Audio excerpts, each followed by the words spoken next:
क्योंकि उसे भी टी वायरस से बदल दिया गया है और वह भी रेवेंजर्स की योजना का हिस्सा है। व्यक्ति जिम्मेदार जानना चाहता है कि अनली और ज्यो कियांग में से कौन अधिक मजबूत है, लेकिन अनली जबरदस्ती से नफरत करती है और वह ज्यो कियांग को अकेला छोड़ने से सख्त इनकार करती है। जिम्मेदार व्यक्ति घूमता है और डॉक्टर की छाती में गोली मार देता है। फिर वह अनली को धमकी देता है, अगर तुम मानोगी नहीं तो मैं उन्हें एक एक करके मार डालूंगा। मजबूर अनली के पास कोई चारा नहीं होता और वह बेहोश ज्यो कियांग से लड़ने के लिए हाँ कर देती है। हालांकि दोनों को टी वायरस इंजेक्ट किया गया था, लेकिन अनली वायरस के साथ पूरी तरह मिल चुकी थी। उसने न केवल अपना दिमाग खो दिया बल्कि और भी मजबूत हो गई, जबकि ज्यो कियांग वायरस से संक्रमित होकर एक ऐसा राक्षस बन गया जिसे दूसरों द्वारा बेहोशी में नियंत्रित किया जा रहा था। आखिरकार अनली ने ज्यो कियांग को हरा दिया, लेकिन तभी अनली के दिमाग में एक याद कौंधती है। उसे एहसास होता है कि सामने वाला राक्षस ज्यो कियांग का रूपांतरित रूप है। जाहिर है, खेल खत्म हो चुका है।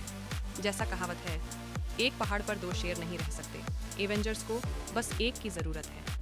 जिम्मेदार व्यक्ति ने अनली से ज्यो कियांग को मारने को कहा, लेकिन राक्षस की पहचान जानने के बाद अनली ने साफ मना कर दिया। जिम्मेदार ने खुद को कमजोर देखकर राक्षस को हथियार उठाकर अनली और दूसरों को मारने का आदेश दिया, लेकिन उसने यह नहीं सोचा था कि अनली के संपर्क में आते ही ज्यो कियांग की यादें वापस आने लगेंगी।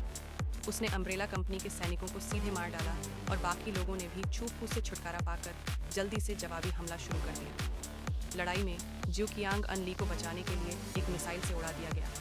उसी समय सरकारी सेना ने भी शिजेंग बिल्डिंग को घेर लिया और इमारत की ओर बढ़ने लगी। आखिरकार अनली और बाकी लोगों ने हेलीकॉप्टर पर कब्जा कर लिया और जिम्मेदार व्यक्ति को हेलीकॉप्टर से नीचे फेंक दिया। इस समय लॉस्ट आर्मी भी आ पहुंची।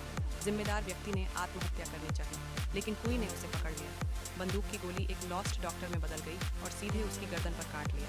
अनगिनत लॉस्ट लोग भी वापस आ गए। अब सुबह हो चुकी थी और सेना का परमाणु बम आने वाला था। जबरदस्त विस्फोट के साथ पूरा शहर एक ही बार में नष्ट हो गया। विशाल हमले के कारण हेलीकॉप्टर नियंत्रण खो बैठा और दुर्घटनाग्रस्त हो गया। 2 घंटे बाद अम्ब्रेला कंपनी ने भी विमान का मलबा ढूंढ निकाला। साथ ही उन्हें जली हुई अनली भी मिली, जबकि बाकी लोग गायब हुए। 1.5 महीने बाद अनली फिर से कोमा से जागी और उसका शरीर थोड़ा ठीक हो गया, लेकिन उसकी यादें चली गईं। थोड़े समय के बाद अनली को अचानक याद आया कि सामने वाला व्यक्ति वही था जिसने उसे और ज्यो कियांग को टी वायरस का इंजेक्शन दिया था। यादें वापस आते ही अनली ने हल्की मुस्कान के साथ लैब के कर्मचारियों को मार डाला। उसकी ताकत और बढ़ गई और इलेक्ट्रिक गन का प्रहार उसे गुदगुदी जैसा लगा। बेस के गेट तक भागते समय सैनिकों के एक समूह ने उसे घेर लिया। तभी एक कार वहां आई और जो हुआ आधे उतरे। उनके अम्ब्रेला कंपनी के वरिष्ठों ने अनली को सफलतापूर्वक ले जाने में सफलता पाई, लेकिन जो बात उन्हें हैरान कर देती है वह यह कि यह सब अम्ब्रेला कंपनी की एक साजिश थी। अनली को जानबूझकर छोड़ा गया था। उन्होंने अनली पर एक और जैविक प्रयोग किया और इसे अनली प्लान नाम दिया। अनली का हर कदम उनकी निगरानी में था। कहानी का दूसरा भाग यहाँ समाप्त होता है। क्या अनली अम्ब्रेला कंपनी के नियंत्रण में है?